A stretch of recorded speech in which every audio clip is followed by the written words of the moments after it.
Saint মার্টিনের দক্ষিণ পাড়া থেকে সামান্য দূরত্বে জীবন্ত প্রবাল পাথরে ঘেরা জনমানব শূন্য এক ভূমি। কালের সাক্ষী হয়ে দাঁড়িয়ে আছে ঝাউগাছ আর কেয়াবন। সমুদ্রের গর্জন আর নিরিবিলি নিস্তব্ধতা যাদের টানে, সেরাদ্বীপ তাদের জন্য হতে পারে এক কাঙ্ক্ষিত গন্তব্য। বাংলাদেশের সর্বদক্ষিণের শেষ ভূখণ্ড এই সেরাদ্বীপ। সেরাদ্বীপ চলে আসলাম। স্থানীয়রা এটাকে নিঝুম দ্বীপ বলে। সেরাদ্বীপ ভ্রমণে নিষেধাজ্ঞা চলতেছে, এজন্য ভোরের আলো ফোটার আগেই চলে আসছে। এখন না আসলে হয়তো এই সৌন্দর্যটা অদেখাই থেকে যেত। মানে কি সুন্দর, একটু দেখেন বন্ধুরা। এই যে সামনেরটাকে বলে সেরাদ্বীপ, আর ওই যে একদম শেষে যেটা, এটা হচ্ছে প্রবাল দ্বীপ বলে।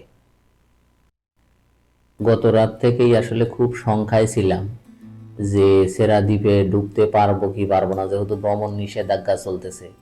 আর সেন্ট মার্টিন আসার পরে সেরাদ্বীপ না দেখে গেলে তো এটা একটা অতৃপ্ত আত্মার মতো মানে লাগবে। এ কারণে আমি আসলে চিন্তা করছিলাম যে কোনো মূল্যে হোক মানে ঢুকাই লাগবে। এ কারণে আমি একটু মানে বাইপাস রোডে মানে একা একাই চলে আসছি, আশেপাশে কেউ নাই, মানে একদমই একা। দেখি সামনে আসলে লোকজন আছে কিনা। ওই যে দুই একজন আছে মনে হয়, আমার আগেও দুই একজন ঢুকছে।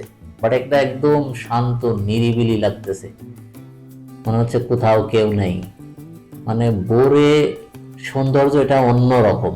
মানে বাটা চলতেছে, মানুষ নাই, একদম জনমানব শূন্য এক দ্বীপ এখন।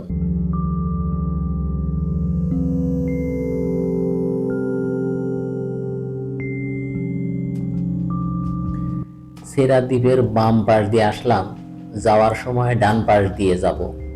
এখন আর ডান পাশে যাব না, এখন ডিরেক্টলি চলে যাব প্রবাল দ্বীপে।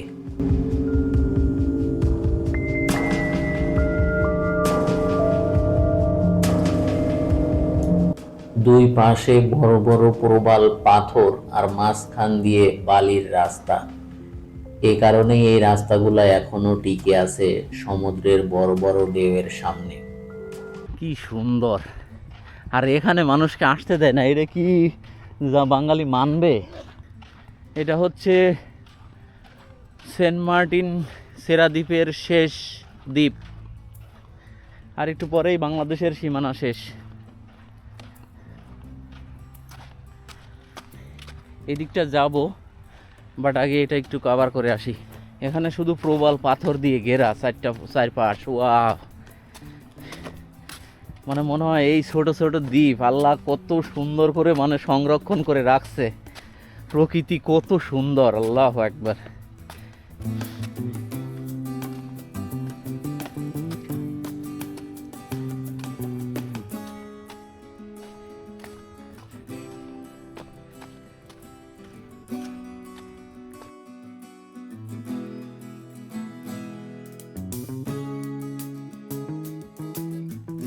এই প্রবাল দ্বীপটা পুরাটাই কেয়া বন দ্বারা আবৃত, আর অল্প কিছু ঝাউ গাছ আছে। মানে এটার আয়তনও খুব বেশি না, 400-500 বর্গ মিটার হবে। এটা হচ্ছে কেয়া ফল, দেখতে অনেকটা আতা ফলের মতো।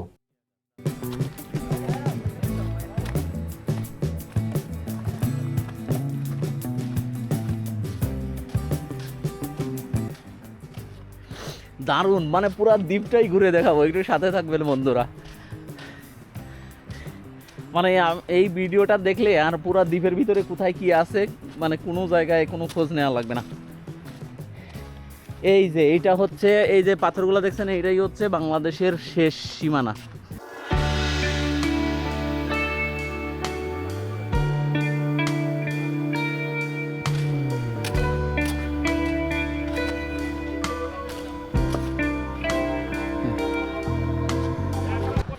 এটা হচ্ছে বাংলাদেশের শেষ ভূখণ্ডে আছি, এরপরে আর বাংলাদেশের কোনো ভূখণ্ড নাই, এটা হচ্ছে লাস্ট ভূখণ্ড। ওই যে পাহাড়গুলো দেখতে আছেন, এটা হচ্ছে মারমার পাহাড়।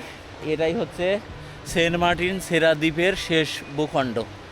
এখানে দাঁড়িয়ে আছি, এই যে দেখেন।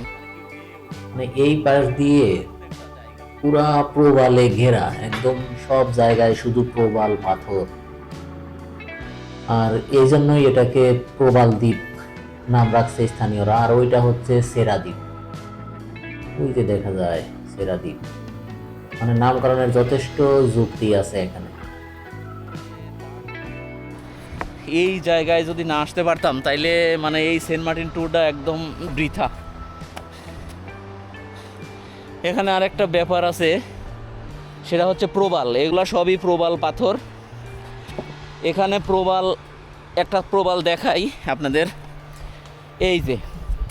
এই যে সাদা প্রবালগুলো যে দেখতেছেন, এগুলা হচ্ছে কেবল মারা গেছে, মানে এখনও খুব বেশি দিন হয় নাই, অল্প কিছু দিন হইলে মারা গেছে। মানে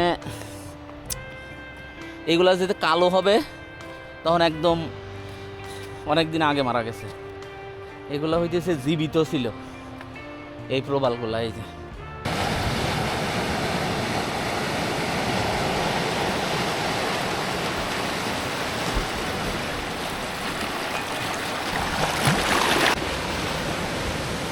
মানে বিশাল বড় বড় ঢেউ আসে আসে, মানে পায়ের কাছে পড়তেছে।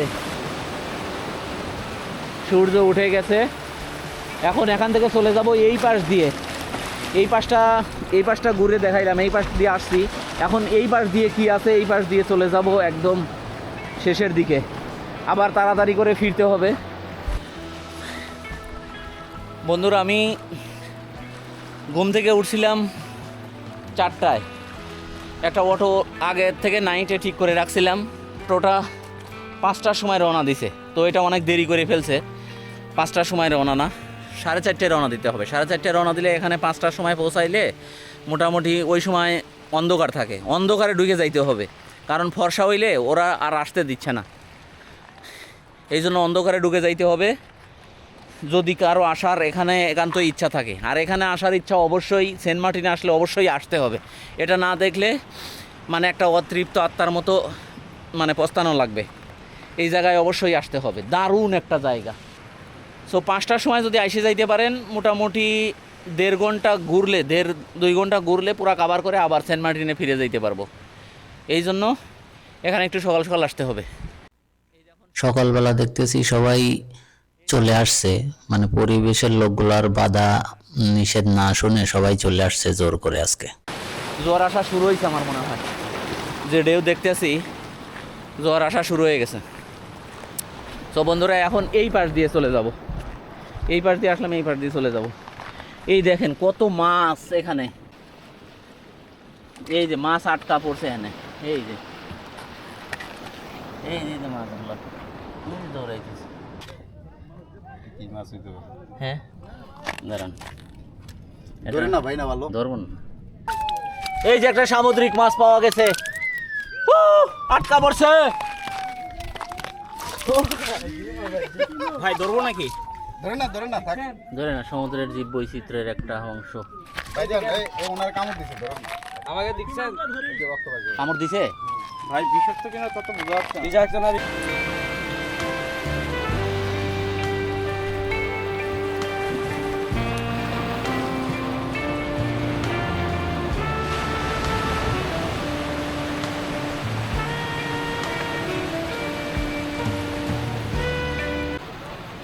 শান্ত সমুদ্রের এমন পাহাড় বুলন্দ, নীল জলের ঢেউয়ের গর্জন একদণ্ড একাকী বসে একটু অনুভব করার চেষ্টা করলাম।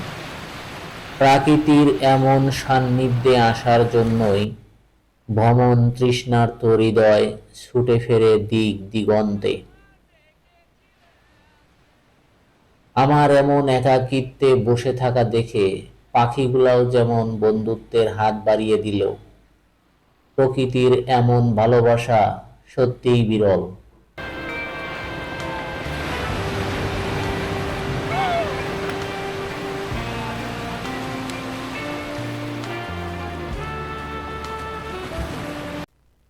আসার সময় এই যে প্রবাল দ্বীপের ডান পাশ দিয়ে আসছিলাম, এখন আমি যাব হচ্ছে বাম পাশ দিয়ে, দেখি বাম পাশে কি আছে।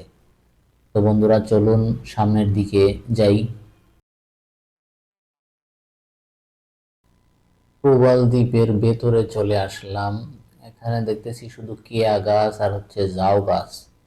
এই যে পানির বোতল ফেলায় রাখছে অনেকেই, এটা আসলে খুবই খারাপ একটা কাজ। পানির বোতল, তারপরে চিপসের প্যাকেট, এই জাতীয় পলিথিন গুলা আমরা এখানে না নিয়ে আসবো, মানে না নিয়ে আসাই হচ্ছে বেস্ট। এই যার একটা বোতল, মানে এটা হচ্ছে পরিবেশ নষ্ট করে।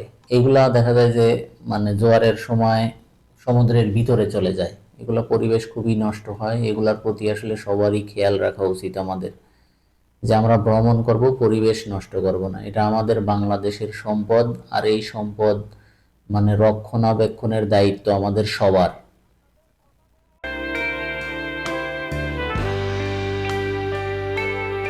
এখন আস্তে আস্তে জোয়ার আসতেছে, জোয়ারের পানি বাড়তেছে। সরকারিভাবে ভ্রমণ নিষিদ্ধ, তো পরিবেশের লোকজন বাধা দিয়ে আসলে কাউকে থামাইতে পারে নাই, সবাই জোর করে চলে আসছে। তো পরে পরিবেশের লোকজন পিছনে পিছনে আসে, দেখার পরে এখন সবাইকে ডেকে নিয়ে যাচ্ছে যে জোয়ার আসবে, আপনারা সবাই তাড়াতাড়ি চলেন। মাঝে মাঝেই সাইরেন বাজাচ্ছে। তো এখন সবাই চলে যাচ্ছে আর কি সামনের দিকে। আমার কাছে মনে হলো এই পাথরগুলার জন্যই এই দ্বীপ এখনো অক্ষত আছে, অন্যথায় এই দ্বীপ বিলীন হয়ে যাইতো অনেক আগেই। সমুদ্রের যে ঢেউ। এটা সেরা দ্বীপের বাম পাশের সাইড দিয়ে যাচ্ছি, আসার সময় ডান পাশের সাইড দিয়ে আসছিলাম। মানে আমার কাছে মনে হচ্ছে যে এটা যদি ভালোভাবে আমরা ইউটিলাইজড করতে পারতাম, তাহলে এটা মালদ্বীপের চেয়ে কোনো অংশে কম হইতো না। মানে পর্যটনের এক ব্যাপক সম্ভাবনাময় জায়গা হচ্ছে এই সেরা দ্বীপ।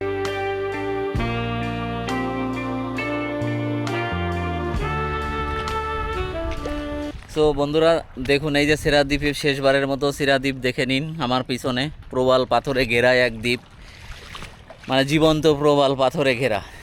বাংলাদেশের বাংলাদেশের ভূস্বর্গ সেন্ট মার্টিনের সেরা দ্বীপ, মানে আসলেই একদম ভূস্বর্গ, মানে দারুণ একটা জায়গা। সো বন্ধুরা, আপনারা সবাই আসবেন এই সেরা দ্বীপে, চেষ্টা করবেন। বাংলাদেশের যদি মানে একটা সৌন্দর্য থাকে, সেটার নাম হচ্ছে সেন্ট মার্টিনের সেরা দ্বীপ।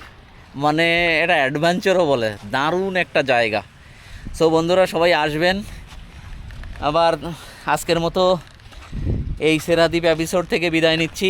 দেখা হবে আবার নতুন কোনো জায়গায়। সে পর্যন্ত ভালো থাকবেন, সাথে থাকবেন। আল্লাহ হাফেজ, আসসালামু আলাইকুম।